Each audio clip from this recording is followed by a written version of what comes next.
కాశీ వాస్తు ప్రేక్షకులకి నమస్కారం. సో ఈరోజు చేయబోయే వీడియో ఏంటంటే వాయువ్యం గదికి ఉత్తరంలో ద్వారం ఉంటే ఎలాంటి ఫలితాలు వస్తాయి. ఇప్పుడు మనము ఒక ఇల్లు చూస్తున్నాము. ఇది హైదరాబాద్లోని ఘట్కేసర్ ప్రాంతంలో ఉన్న ఇల్లు. సో ఈ ఇంటికి ఏదైందంటే ఉత్తర ముఖద్వారం కలిగిన ఇల్లు. తర్వాత గేటు కూడా ఉత్తరంలో ఉంది. ఇది ఇక్కడ చూడండి, ఎడమ వైపున మెట్లు ఉన్నాయి.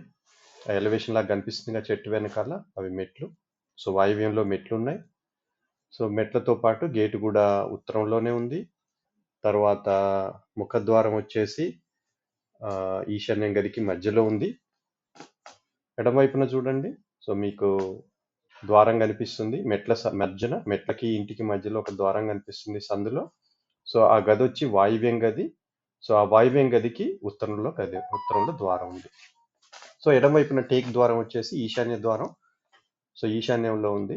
సో ఇది వచ్చేసి వాయువ్యం గదికి ఉత్తరంలో ఉంది, బ్రౌన్ కలర్ తెరిచి ఉన్న ద్వారం ఒకటి.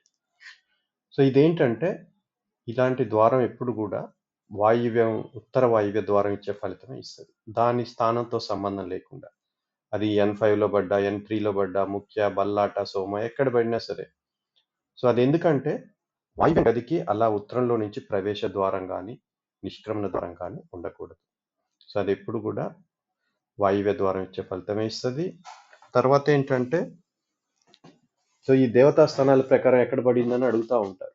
సో అలా ఎప్పుడు ఆలోచించవద్దు. మీరు గదులు ఆలోచించండి. వాయువ్యం గదా, ఉత్తరం గదా, ఈశాన్యం గదా, మధ్య గదా, అట్లా ఆలోచించండి.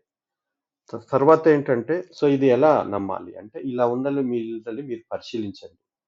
సో మీ చుట్టుపక్కల ఎక్కడైనా వాయువ్యం గదికి ఇలా ఉత్తరం వైపున ఒక ద్వారం, బయటికి ద్వారం పెట్టుంటే, సో అలా ఇండ్లని పరిశీలించండి.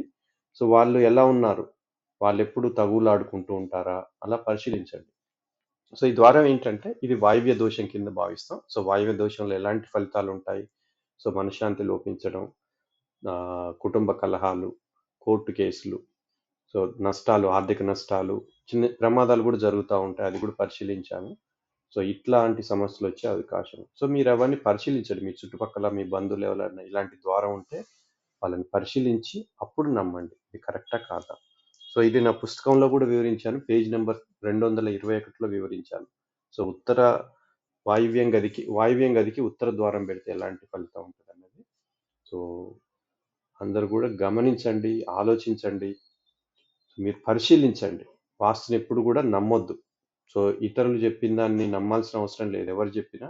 సో మీకు పరిశీలించి అది కరెక్టా కాదా అని తెలుసుకునే అవకాశం ఉంది. సో అలాంటి ఫలితాలు వచ్చాయా, అలాంటి ద్వారాలు ఏమైనా ఉన్నాయా మీ చుట్టుపక్కల, వారికి ఎలాంటి ఫలితాలు వచ్చాయో తెలుసుకోండి. సో అలా మీరు ఆలోచించాలి. సో నమస్కారం.